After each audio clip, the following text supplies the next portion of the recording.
Hi, I'm Candice Malcolm, and this is the Candice Malcolm Show. We have a great episode for you folks, but before we get into the content of the show, I have some programming notes for you about what is going on here at Juno News. Thanks to basically the huge support from our audience, we are growing incredibly fast, and we want to keep up with the demand for our content and for our podcast. So we're introducing new talent and new shows here on the network. Starting tomorrow, we will have a new show called The Crime Report with Ron Chisner. You may recognize that name. He was a conservative candidate in Oakville in the last election, a former police officer. He is also a radio host, a really interesting person. He is going to be doing a weekly show talking about the out of control crime in the GTA and all over the country. So, really looking forward to that. We also have Disrupted with Melanie Bennett. Melanie is an investigative journalist with True North. She does deep dives into the culture wars in Canada. She exposes the absolutely out of control woke ideology that is taking over our schools. Even in supposedly conservative Ontario, we have a progressive conservative government.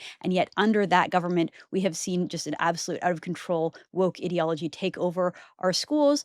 And we're going to continue with the Monday show with Chris Sims. Chris Sims is the Alberta director of the Canadian Taxpayers Federation. She's been filling in for me on Mondays, and we're going to continue that throughout the summer. Let me spend more time focusing on growing the business and, of course, spending time with my children. I have 4 young children. I like to spend as much time with them, especially in the summer months. So Chris is going to be filling in for me on Mondays, and Candice Malcolm Show will be Tuesday, Wednesday, Thursday for the rest of the summer, folks. And I'm really excited. We have a new interview that is about to drop later today with our own Cian Bexty. He sat down with Alberta Premier Danielle Smith for a one-on-one interview. It's going to be incredible.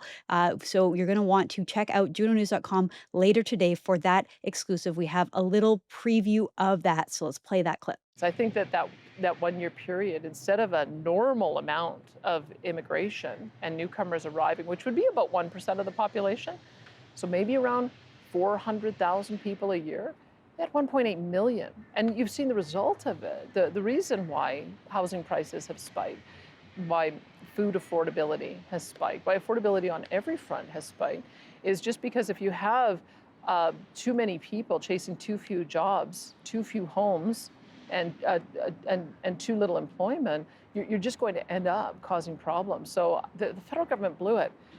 It's such a tragedy. Wow, that is going to be a great interview. Definitely check that out at junonews.com. That is for premium subscribers. Okay, let's get to today's show. I'm really pleased to be joined by one of my favorite content creators online, a former Canadian lawyer turned political commentator. He hosts huge live streams over on Rumble. I'm talking about David Freiheit, who goes by Viva Frei online. Viva, welcome to Juno News Candice Malcolm Show. Great to have you on. Thank you for having me. You have escaped. You're in the free state of Florida. You've escaped Canada, but you still follow what's happening up here. And I want to ask you. I actually saw this story on the Daily Wire. Matt Walsh covered it, and it's not even surprising at this point because this stuff happens all the time. But it is just one of those outrageous examples. So this was the story out of Vancouver earlier this month. Vancouver's Trutch Street to be renamed as something totally unpronounceable. Okay, so the way that they pronounce it is Musqueamview. So there's a Musqueam tribe, and the name is now called Musqueamview. But rather than just writing that word Musqueamview, which is sort of pronounceable, they decide to use this ridiculous phonetic alphabet that they use. It's not phonetic at all. That has new symbols that is just totally confusing. Okay, so here is what that looks like. There is a report from Global News covering this. So here is a segment from reporter Paul Johnson explaining that they just couldn't call it Trutch Street anymore because the person that's named after, Joseph Trutch, was apparently just super racist. Let's play that clip. The street formerly known as Trutch had been named after BC's first lieutenant governor, whose views and policies about First Nations people are now recognized as racist and wrong. I'm sorry, I don't mean to laugh. They're now recognized as racist and wrong. Are you going to show? We'll see what it's spelled like. I saw this, and I also thought it was a joke. I thought it was the Babylon Bee, that A, it's unpronounceable, B, it's unspellable, C, it's impractical, D, it's utterly trivial, and it's the virtue signaling politics that have, invaded not just Canada, but the States as well. It's idiotic, like just superficial paying tribute to the people that you've been devastating for the last however many hundreds of years, to the extent that they believe that. And this is how you pay homage to your abuse of the natives in Canada. Name a street after them, unspellable, that's only going to cause people to get angry every time they go by that street. It's par for the course, but it's almost as vapid as the land recognitions that they make these people do, like they're, being held hostage. Land recognitions before you give a speech somewhere, to acknowledge that you're on unceded land that you, by your own rationale, stole from the people who you are now paying tribute to, and thanking them for the stolen land. It's insanity. Right. And if they actually truly believed any of this, Viva, why won't they give it back, right? Like, it's one thing for lefty academics at the University of British Columbia to say, look, we don't agree that this land belongs to Canada. We think it should be part of some other tribe, whatever. Okay, they're academics. They can say that if they want. It's quite another thing when you have King Charles or Mark Carney, and they both did that earlier this year. They both frequently do it in Canada, saying that it's unceded land. Because if they truly believed that it was unceded, they actually have the power and the ability to give back. But of course they won't, because it's all just cosplaying, right? It's all just make believe, making them feel better, virtue signaling, the height of it. I mean, this is unbelievable to me. So the Vancouver City Council voted unanimously to change the street name and remove the word Trutch, getting rid of this colonial leader that we all agree has racist views. I'm sorry, like, point to anybody in 1900 that had views that we don't consider racist today, right? Like, the society had different views back then. I'm sure what the native leaders were saying about the white Canadians was also quite racist, but we don't dwell on that. We only look at it the other way around. And so we've decided that the racist, we can't have that name anymore. I mean, like, when does this madness end, right? And if there isn't like a single voice of reason on the Vancouver City Council, like you're saying, like, if the council is unanimously voting to change, like, how are they representing the views of Canadians? Because Canadians don't unanimously support this kind of stuff, even in their own news report. I'll play this bit, second segment from the Global News Report, talking about how the residents don't really like this, right? They don't like having a virtue signaling street name that nobody can pronounce. And this is kind of amusing, this clip. But also, apparently, some of the other tribes in Vancouver also don't like the name change because they weren't consulted. They only went to one tribe, apparently, and so the other tribes are not happy. Let's play that clip. About half the Kits residents we spoke with told us they support the change. Others, though, said they were frustrated at the prospect of updating IDs and documents in an alphabet they don't know. And the neighboring Squamish Nation weighed in, saying they weren't properly consulted. Weren't properly consulted, Viva. So, I mean, this is kind of the funny idea, right? Like, even if you buy into this idea that Canada is somehow illegitimate and that the land actually belongs to the tribes who were here before the European settlers came, like, which tribe, right? Because the tribes were warring tribes, they were nomadic. Something like over 100% of British Columbia is claimed by various tribes. A lot of them overlap. I think there's 6 different tribes that claim Vancouver to be part of their traditional territory, right? And so, like, which tribe are we naming them after? At what point in history are we going back to? Because you're never going to satisfy everybody if you play this game. Well, and you mentioned I'm a former Canadian litigator, but I'm still Canadian, a former litigator. There's a concept in law, like, you can't apply criminal law ex post facto. And so I have a theory, like, you're applying morality, to the extent it's even modern morality, in an ex post facto way that you cannot simply do. And any more than in 100 years from now, they're going to be renaming these streets and damning everybody who had anything to do with renaming them, because you can't apply current standards, current moral norms to life 200 years ago, period. It's unfair to do it. It's dishonest to do it. And so in law, you can't try someone in the past for a new crime today, even if we accept that it's law today. We're doing that basically ideologically now to historical figures. But the most hilarious thing is, there's always the joke that DEI leads to DIEing. And we're going to get to the point where, like, someone's going to have a fire on Musqueamview Street and they're not going to know how to get there. And then it's going to turn into, like, well, where are you? It's that street, the native street. And then it's going to turn into, like, even more modern day racism and discrimination, because people are going to say, geez, Louise, for me to cater to the historical wrongs that Canada might have carried out against the Indigenous, now we've got to have these absolute unworkable modern day solutions. Imagine you have a number of streets like this and they become unnavigable. Almost as stupid as, in the name of equality, we're going to name each street the same name, and then the policemen don't know which house to go to when it's burning down. So it's absolutely idiotic, stupid, juvenile policy that might very well have real world consequences on a emergency basis.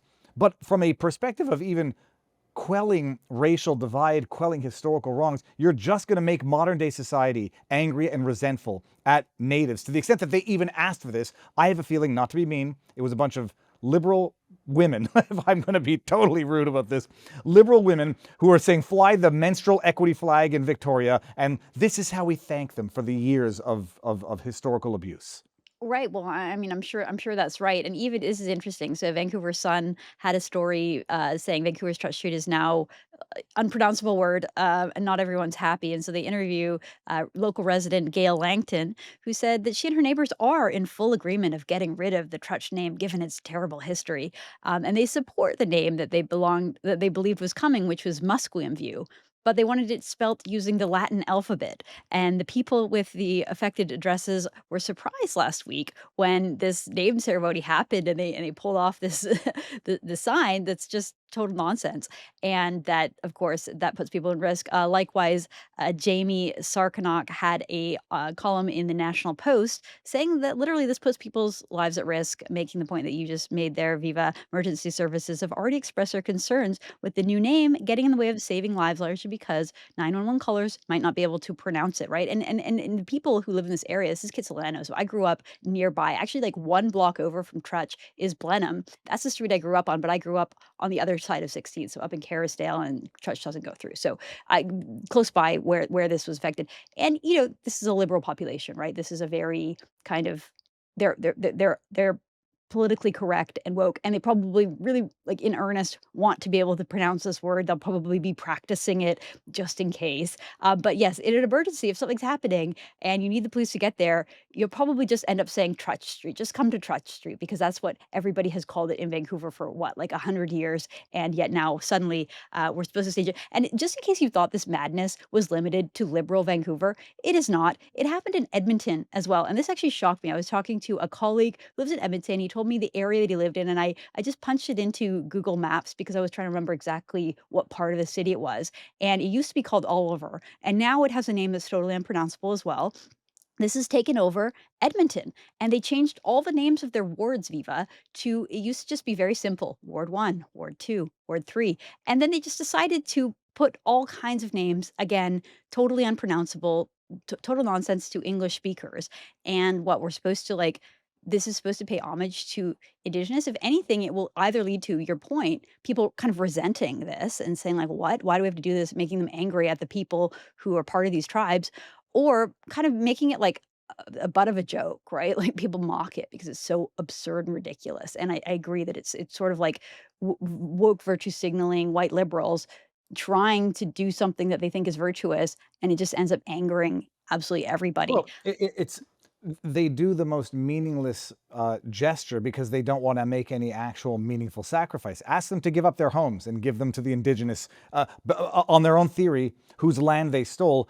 Sorry. Whatever historical wrongs have been committed in the past, you cannot right them in the present, certainly not by renaming a street or thanking people for the land you stole from them. You have to live with history as it was written, and you can't rewrite it today.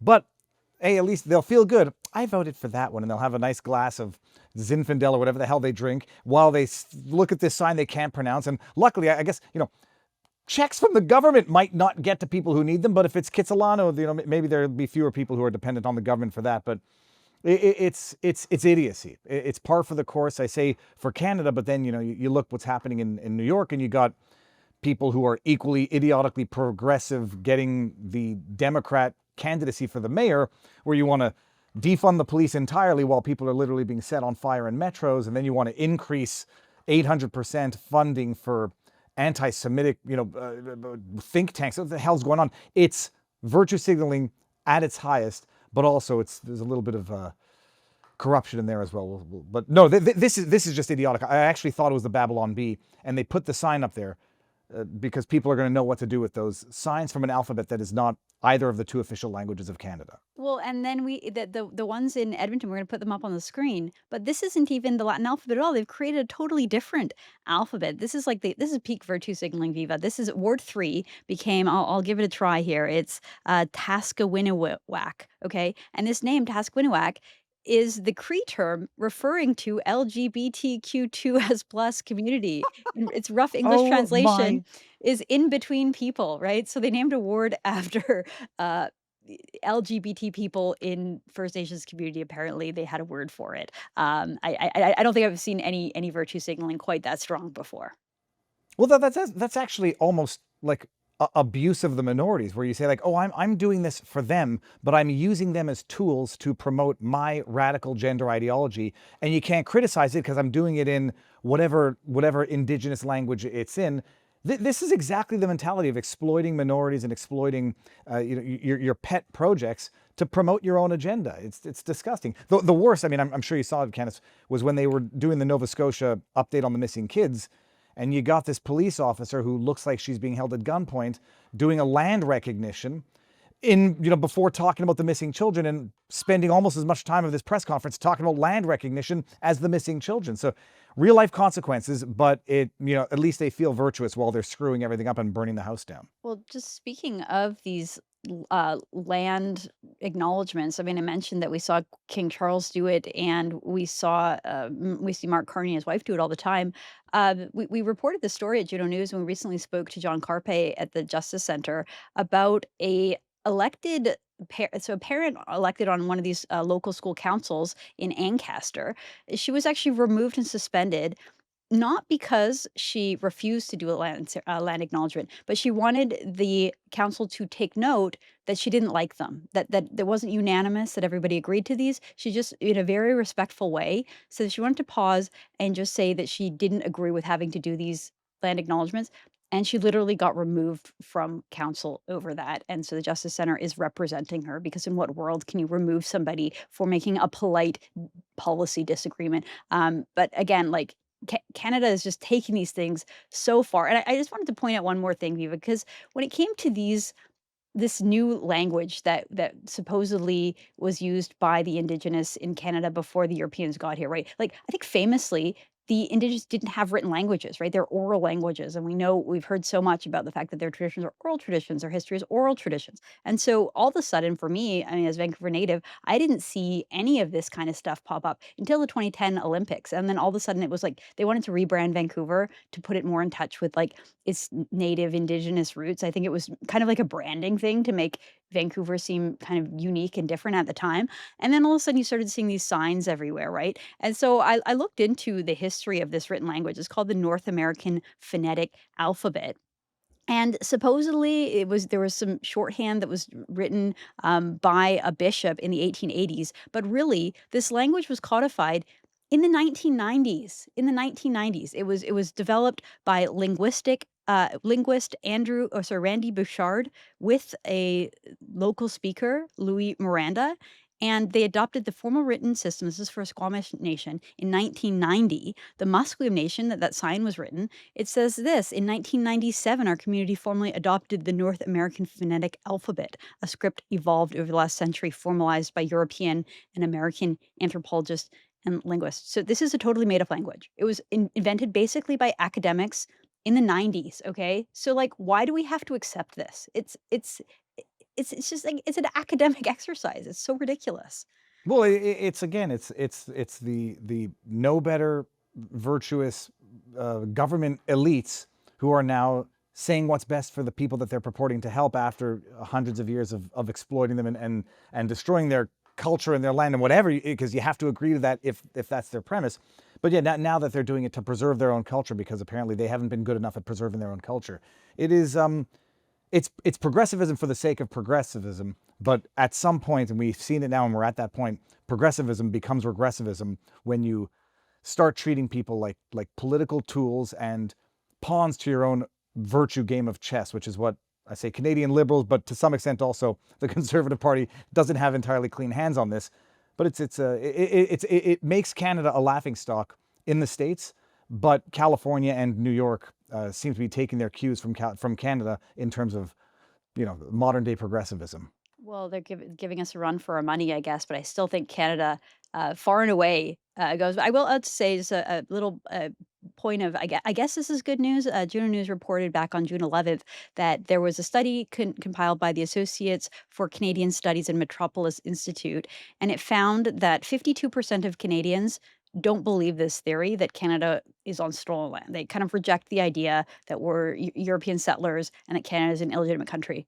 I guess it's good news, 52%, so a majority reject it. But but then on the flip side, 27%, a full 27, so almost 1 in 3 Canadians do believe that we live on stolen land, and then 21% decline to answer. They don't know enough about it. But that's kind of a worrying statistic to me. Viva. I would guess that like 10, 15 years ago, the number of Canadians who would have believed that would have been like a small group of people in the faculty club, like 5% of the population max, right? The fact that 27% of Canadians, and it's a larger group for the younger generation, Gen Z, believe this idea that Canada's not a legitimate country, Canada's uniquely evil, and that we live on stolen land. I mean, what do you do with that portion of the population? Well, I mean, I'd also love to see how that correlates with immigration policies because now I think 1 in 4 Canadians is born outside of Canada. And if you are someone who wants to come to the country and appropriate I don't know how that actually tacks with immigration. I would imagine that people who come to the country and say this land is now ours because it was never yours in the first place would probably be more inclined to think, yeah, Canada's stolen land, and so therefore I can come in here and claim it as my own and tell the Europeans to go home, as we've seen some of the Khalistanis doing up in British Columbia. But it's also the result of years of indoctrination. And I don't think that would be wildly different than in the States, or at least in big blue cities at big blue universities. The native local population have been brainwashed into thinking that they are inherently evil, and in order to make up for that evil, you've got to destroy the system that allowed for Canada and America to blossom into what it's blossomed into.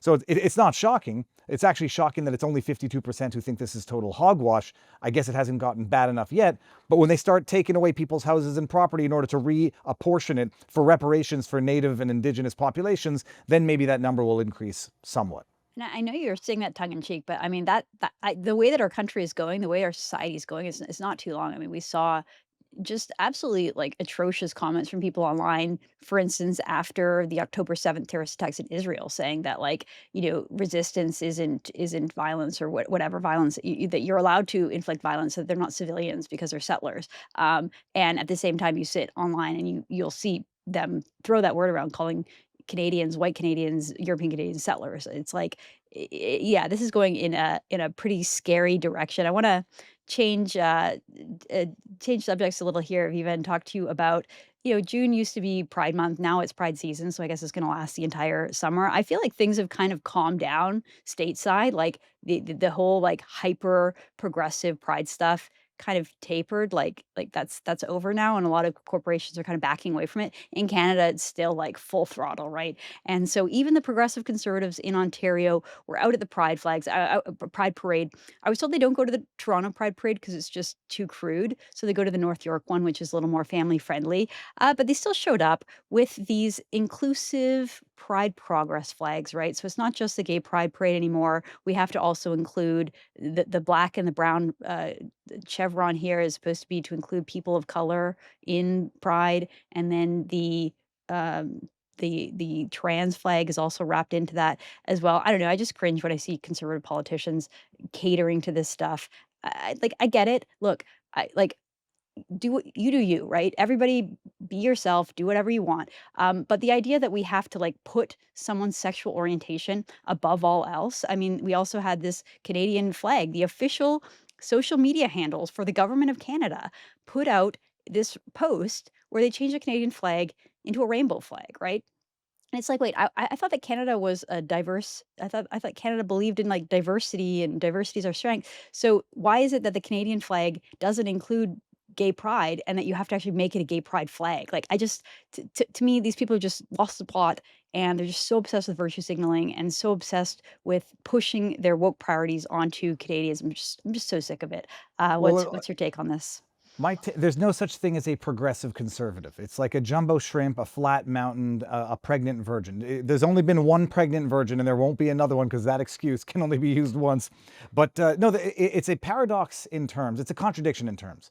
And if we've seen anything, it's that the so-called conservatives out of Ontario, progressive conservatives, are Look, they're not even liberals going the speed limit anymore. They're just liberals in disguise. And it's the social pressure, the contagion of Canada, where it's like uncool to be genuinely conservative. Conservative means you conserve certain principles. You have something of an anchor, of foundation.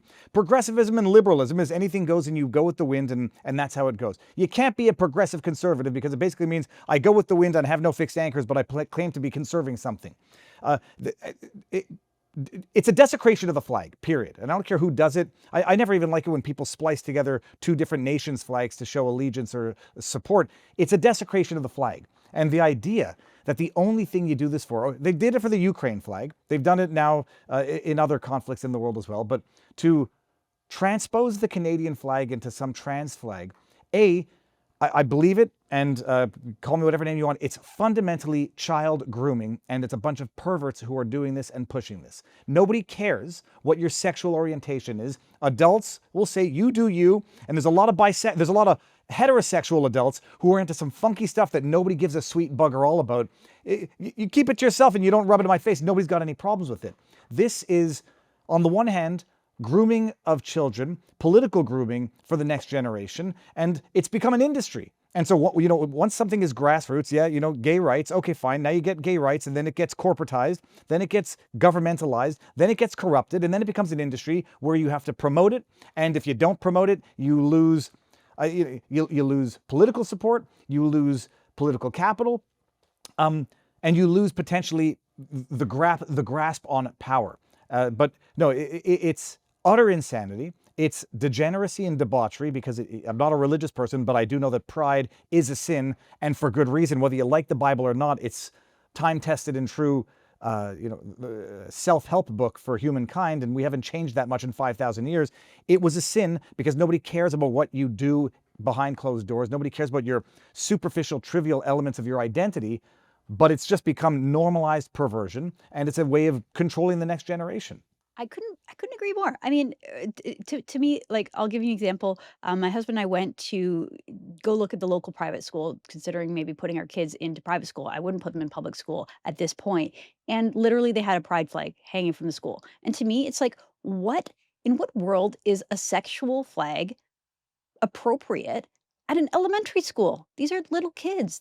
My son is 6, right? Little kids. Like, in what world is that appropriate other than exactly what you said, grooming these kids to say, like, it's okay to be gay, you're gay, being gay is great, promoting it basically for that generation. And again, I find it like cringy and embarrassing, right? Like, we talked about this earlier in the month that Air Canada put out this video of the first all gay flight.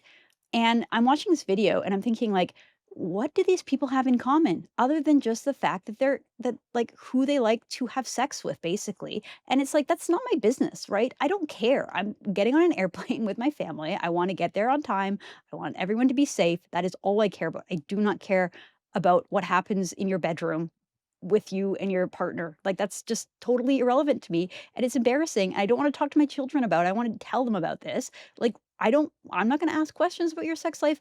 Please don't ask me. Like, how about we just carry on in society, be united by the things that unite us, like our shared values, and stop obsessing over people's sexuality. I want to tie this to a new report that the census in Canada will now be asking questions about sexual orientation. This came out on Wednesday, June 25th. So the 2026 long form census will, for the first time ever, ask Canadians over the age of 15 about their sexual orientation, building on a decision to include questions about sex at birth. And gender in the 2021 survey, sex at birth. So I guess that just means that your sex, you can change it if you want.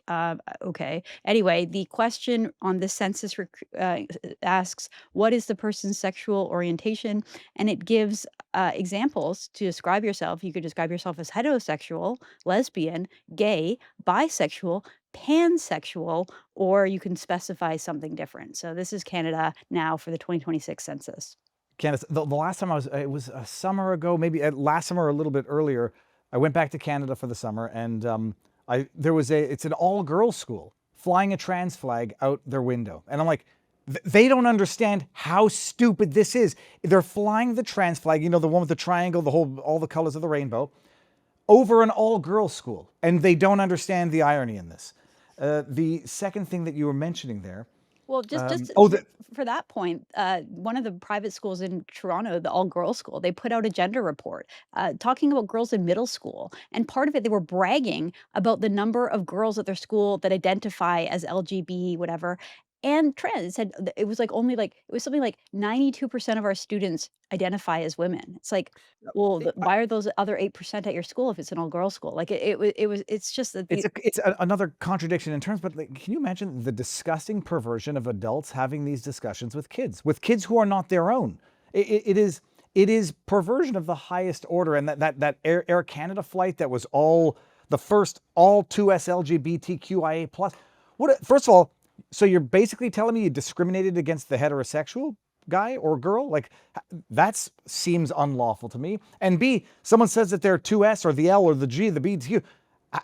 Is there a test? Do they have to is there a casting couch to get onto this airplane? All of these questions and how you evidence them are absolute disgusting, let's say degeneracy among consenting adults. It's fine. It has no place in the workforce. And then you bring kids into this, and somebody who's, it's not controversial. Maybe it is. I don't know.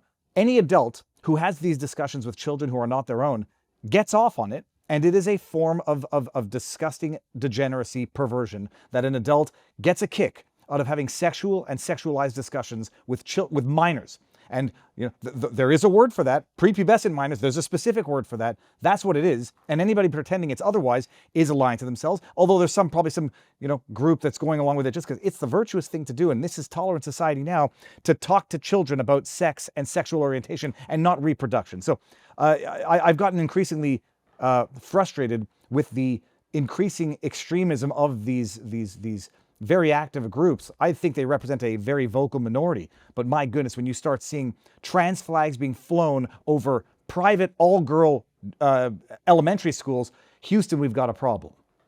Unbelievable. Viva, I wish you'd move back to Canada because we need more sensible people like you in our country. I feel like sometimes when I'm talking about this issue, I feel like everybody everybody else just accepts it and kind of moves on, shrugs their shoulders. Like other moms I talk to at school, they're just kind of like, oh, it's not that bad at our school or whatever. It's like not that bad. I mean, it shouldn't exist at all. Like we shouldn't be talking about sex at all to children. How is that even controversial? Like zero, none. Like It's not sex for the purposes of understanding how reproduction works. It's about sex and sexual preferences for pure hedonistic pleasures. It makes no sense. And the problem is, I've had these. I say that Canada sort of pushed me out. Unfortunately, I discovered even in my own milieu, there's too many people who think I'm the radical in this. And I was having a discussion with someone like, yeah, what's wrong with giving kids puberty blockers and hormone replacement therapy? It's like, you're cool with it until it's your kid, and everybody's cool with it so long as it's someone else's kid. And some people are cool with it if it's their kid. I think that's sort of gender dysphoria by proxy. But everyone's cool with it because it shows their virtue signaling tolerance of perversion until it's their kid. And they're like, yeah, maybe I don't really want to give my kid something that's going to mess up his or her body for the rest of their lives. But it's the problem is Canada's in a effing insane asylum silo. It's controlled by it's affected by the control of the media, and that you don't have as many, I don't even say dissenting voices, you don't have as many voices of reason that get the same airtime as you have in America. And it's CBC, CTV, Global News, and everybody views your network and Rebel News as radicals. And so it's just, I've never fully appreciated how incorrigibly and irreparably indoctrinated Canada is as a nation. And I think it might be the most propagandized nation, maybe even more so than North Korea, because at least there they know that they're being propagandized. Canadians don't even seem to realize it. no, they think they're well educated and they're up on their high horse, thinking that they're superior to Yeah, others. at least they're not American. Not the people watching Juno News, of course, but the people who get their news from CBC. And I know too many of them. Okay, I've got one more topic for you, Viva. We're going to cut off the YouTube and the X live stream. We're going to do that over at Juno News. We're going to be talking about the new public health official in Canada. So you remember Huh? Teresa Tam from COVID years? She's out. We have a new person, not in that role, but we're going to talk about this on the other side. So head on over to junonews.com, subscribe, become a premium subscriber, help us replace the CBC, and watch the end of the interview there. Okay.